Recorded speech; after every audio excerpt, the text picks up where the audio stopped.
Juan, ¿cómo está? Muy buenas tardes. Buenas tardes, Mónica. Buenas tardes, Ramón. Buenas tardes. Bien, todo bien. Bueno, ¿qué le parece? Pues, una primera bajada general tal vez al anuncio, esperable en los márgenes que se ha señalado. ¿Cómo hay que traducirlo en una primera mirada?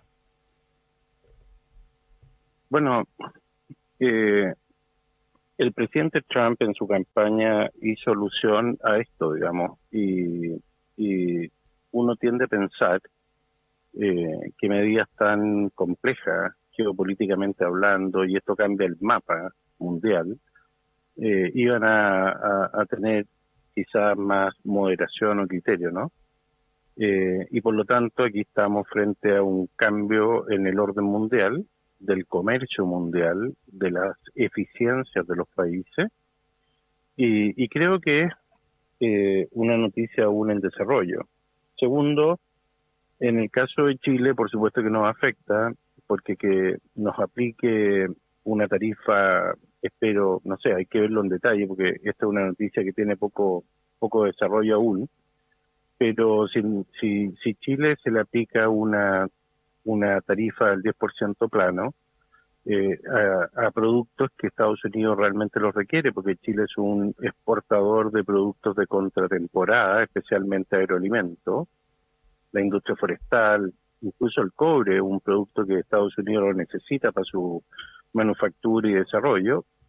Lo que finalmente va a ocurrir, creo yo, es que va a encarecer los productos en Estados Unidos y probablemente va a impactar en la inflación. Y eso yo creo que no es bueno. Y esto es un cambio que requiere de mayor decantación para poder hacer una apreciación más clara del impacto o este terremoto mundial que significa un ordenamiento nuevamente del comercio mundial. Ahora, Juan, una preguntita antes de avanzar, para hacerlo esto mucho más didáctico. Por ejemplo, no sé cuál es la principal fruta que nosotros le vendemos a Estados Unidos. ¿Cuál es nuestra principal exportación? No sé, las uvas. ¿Con qué arancel entran las uvas hoy, a raíz de nuestro Tratado de Libre Comercio, a Estados Unidos? Hoy antes de este anuncio. bueno, hay diferentes frutas y en general el Tratado de Libre Comercio nos permite ingresar gran parte de ella sin aranceles, O sea, digamos, arancel cero. y en algunos casos. Y por supuesto que al aplicar un 10% parejo, si fuera así, Ujú.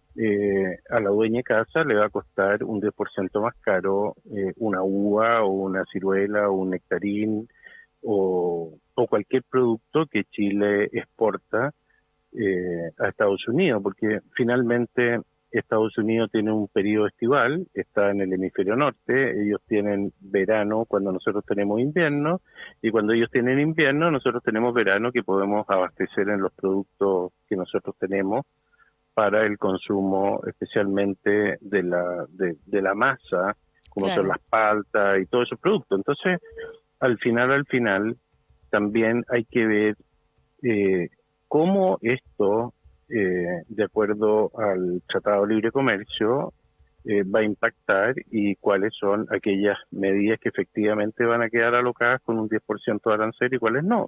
Claro, pero Juan, Y eso, no hay temor a que, por ejemplo, si bien usted dice los productos chilenos como están fuera de temporada, por ejemplo, todo lo que es la fruta va fuera de temporada, va hacia el invierno, ¿no es cierto? Norteamericano, por tanto, no tienen cómo sustituirla. ¿No podría el mercado norteamericano dejar de comprar nuestra fruta si le sale demasiado cara? ¿No podría igual de esa manera impactarnos? por supuesto que sí. Puede ser que si los productos son más caros, la dueña de casa consuma menos y eso puede generar una caída en los precios.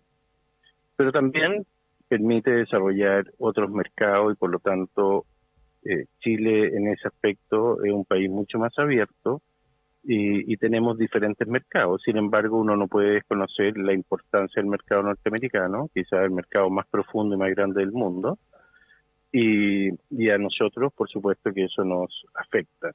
Y reitero, yo creo que hay que hacer un doble clic, un triple clic para ver efectivamente si esto va a ser masivo o no. Ahora, dentro del impacto, países como Chile y otros, que tienen un 10%, tienen un impacto menor con respecto a otros países que tienen aranceles mayores. En el caso de China un 34 y otros países un 25. Y esto,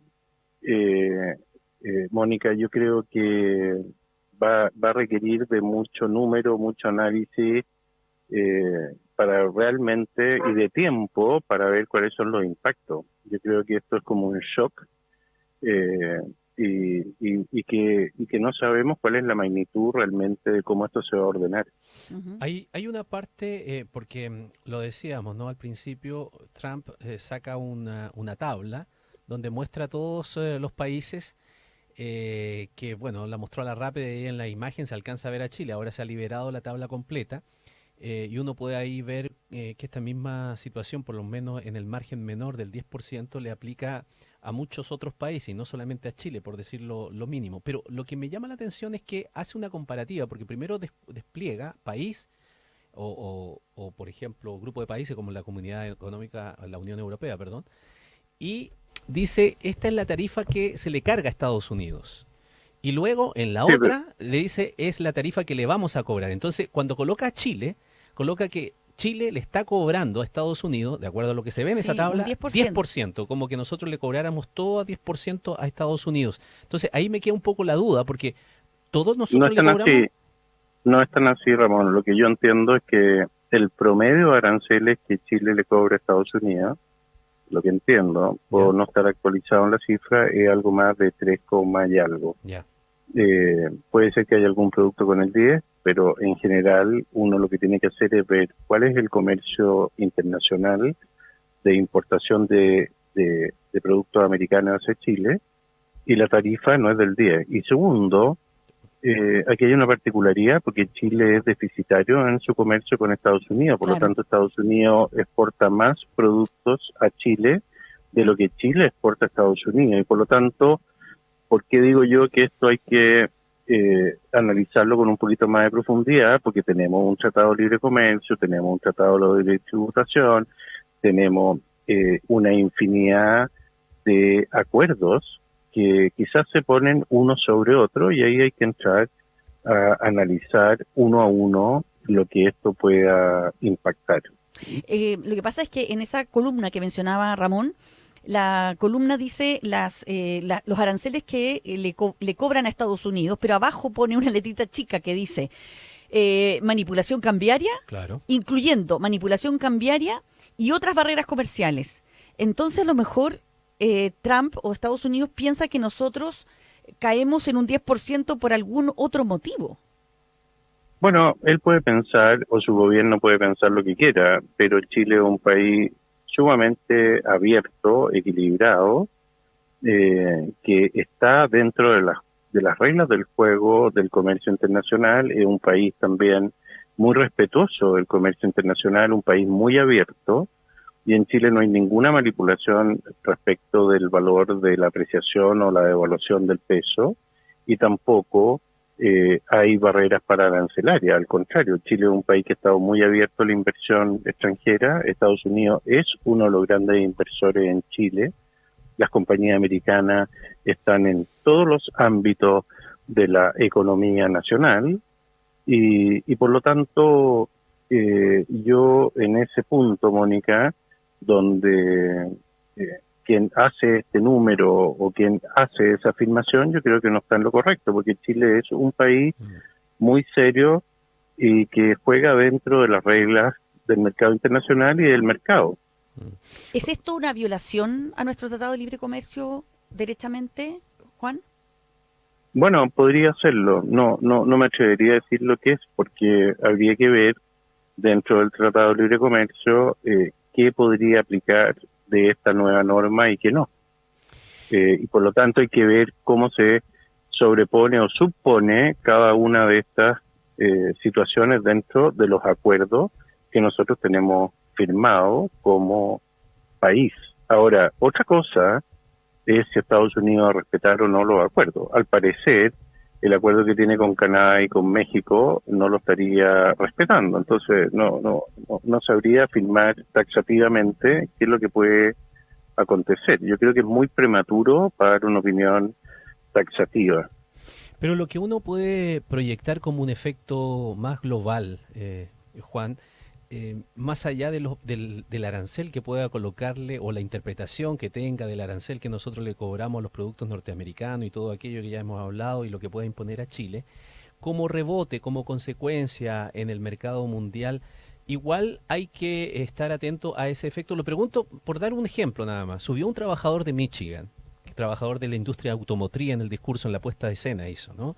Y el trabajador le dice, sí, que ahora vamos a tener una industria muy importante en Estados Unidos, porque venía de la primera parte del anuncio donde dice, pone el ejemplo de ¿cómo se llama?, de socios y de amigos, de hecho así lo trata a Corea del Sur, son nuestros amigos, dice, pero nos tratan mal, son desbalanceados. Y ahí habla de la industria automotriz. Entonces dice que los coreanos le cobran unos impuestos, hacen los autos allá y después como que se lo mandan de vuelta. Y él señala entonces, por lo mismo vamos a colocar una tarifa de 25% a todos los autos que llegan a Estados Unidos. Por ejemplo, ¿eso qué significa o qué efecto podría tener en esa industria en particular para tenerlo como un ejemplo precisamente de lo que pueda ocurrir en el mercado mundial, más allá de que nosotros no fabriquemos autos? Bueno, yo creo que nunca tanto ni tampoco. Ya Adam Smith en el año 1740 describió que la riqueza de las naciones eran fruto del comercio y de la integración, ¿no? Y eso es lo que cambió de alguna forma después de la Segunda Guerra Mundial, la estabilidad mundial, el comercio y la libre empresa, ¿no? Y aquí lo que está haciendo Estados Unidos es que está poniendo esto en riesgo o está cambiando el ordenamiento. Y uno podría comprender que si Estados Unidos produce automóviles y los quiere exportar a Corea, por ejemplo, y tiene un 25% de arancel y versus el auto en Corea llega a Estados Unidos y no lo tiene, bueno, ahí puede haber una situación particular que tú la puedes analizar particularmente.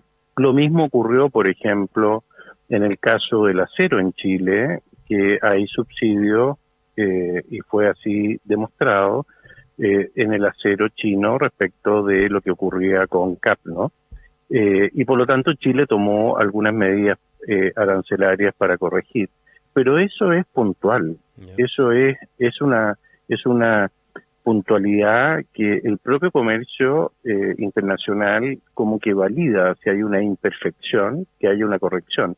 Aquí el problema, en juicio mío, es que Estados Unidos, más que ponerlo en manos del presidente Trump, que es su líder, ¿no? Pero en el fondo, para tomar una decisión de este tipo, la tiene que tomar con mucha gente.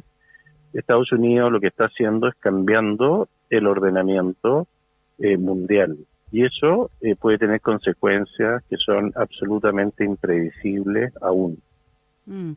Y mirándolo tratemos de mirarlo desde el punto de vista del propio Trump, porque hoy día hay un artículo en el New York Times muy interesante que dice que en el fondo trata de analizar la premisa de Trump, que dice, Trump dice que el comercio internacional ha sido injusto con Estados Unidos, que Estados Unidos ha sido un país que siempre ha promovido el libre comercio y resulta que los otros países le ponen barreras muy fuertes a sus productos. Cuando uno revisa, efectivamente hay impuestos aranceles muy altos para algunos productos norteamericanos en algunos países, ¿no? Como puede ser la India o como puede ser Europa, ¿no es cierto? Pero cuando la Organización Mundial del Comercio hace como un promedia, dice que, por ejemplo, Estados Unidos cobra en promedio un 2,2% en aranceles durante 2023, la Unión Europea un 2,7%, 1,9% Japón, 3,4% Canadá, 3% China y 1,7% Suiza, por mencionar algunos. ¿Se puede decir de que efectivamente Estados Unidos es víctima de una injusticia a nivel comercial en el mundo? Bueno, yo creo que, te reitero, yo creo que uno tiene que bajar el dedo industria por industria, producto por producto, y ahí determinar si efectivamente existe falta de reciprocidad. Por ejemplo, nosotros con la India hay algunos productos que exporta Chile, incluso Estados Unidos, especialmente en alimentos, que estamos pagando aranceles del 100% o más.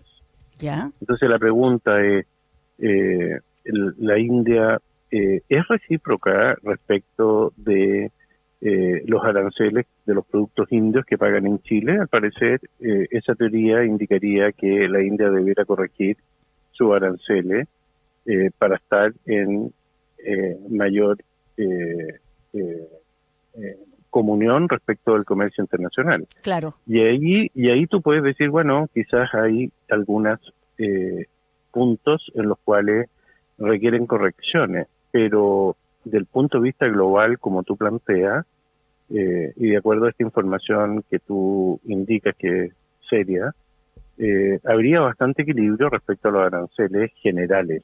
¿Ah? Yo creo que el gran error es aplicar aranceles generales a situaciones puntuales. Ahora, ¿qué alcances podría tener eventualmente? Es cierto que, como dice Juan, aquí hay que hacer un doble, triple y cuádruple clic luego a ver en el detalle todo esto, pero hay cosas que del discurso a uno le llaman la atención, más allá de los números que presenta, que es respecto de los productos alimenticios, por ejemplo. Habló mucho respecto de Canadá, de la imposición que dice él de tarifas altísimas en el tema de la leche y que por lo tanto hay que equipararla de alguna manera. Habló del arroz de China, decía que ellos imponen tarifas del 500% y que el precio del huevo había subido como 50% en Estados Unidos, que eso se cobra, que en ese intercambio, si es que lo hay, o con otros países, no tiene ninguna relación. Entonces, más allá de las relaciones que establezca con ciertos mercados y pensando en los productos alimenticios, que son algo que hemos tenido como problema para el tema de la inflación en este último tiempo y que afecta indistintamente y con mayor fuerza por ser un producto de primera necesidad a los más vulnerables, ¿qué uno podría esperar de una guerra comercial en esos productos en particular? Bueno, a mí me gustaría hacer un paréntesis anterior a eso. ¿Ya? Por algo, el mundo se ordenó a través de acuerdos arancelarios y tratados de libre comercio que promovían el crecimiento de las naciones a través de el libre comercio, ¿no es cierto? Y en esos acuerdos se fue pactando de cómo algunos aranceles podían ir decreciendo en el tiempo en la medida que esto entraba en aplicación. También se produce la protección de la propiedad intelectual, etcétera, etcétera. Y eso es legítimo. A mí lo que me parece que es preocupante es tomar medidas generales sin entrar en el detalle de sus impactos. Y eso puede tener consecuencias y por lo tanto está de por verse los impactos finales que va a tener, no solo en Estados Unidos, que no lo digo yo, pero es cosa de leer lo que dicen economistas de renombrada reputación y conocimiento, que esto puede generar un problema en Estados Unidos, en su economía, en su inflación, en sus costos, y si bien es cierto, también puede ser que genere mayor manufactura, y eso es una realidad, especialmente en algunas industrias, por ejemplo, automóviles, pero yo pienso y reitero que medidas generales atentan contra el ordenamiento que llevábamos en el mundo hasta antes del día de hoy. Bueno, habrá que esperar, a ver la bajada de todo esto y varias interrogantes que nos quedan planteadas. ¿Ah? Yo me quedo, por ejemplo, con lo primero que señalaba Juan respecto de la tarifa que pone como referencia que nosotros le cobramos de un 10% para equiparar y justificar que ellos también van a cobrar un 10%, cuando, bueno, de esta misma conversación y lo que uno sabe no le cuadra a uno, ¿no? Por eso que uno tiene que poner paños fríos, tiene que aplicar la diplomacia, los acuerdos internacionales y tratar de ver cómo esto va a impactar. Ahora, si eso no sucediera y esto fuera rajatabla y nos ponen un 10% de arancel, por supuesto que Chile se va a ver impactado. Muy bien. Muy bien, muchísimas gracias Juan por conversar con nosotros en este espacio tan corto de tiempo, porque al final ha sido todo muy rápido. Muchísimas gracias. Gracias. Gracias Mónica, gracias Ramón.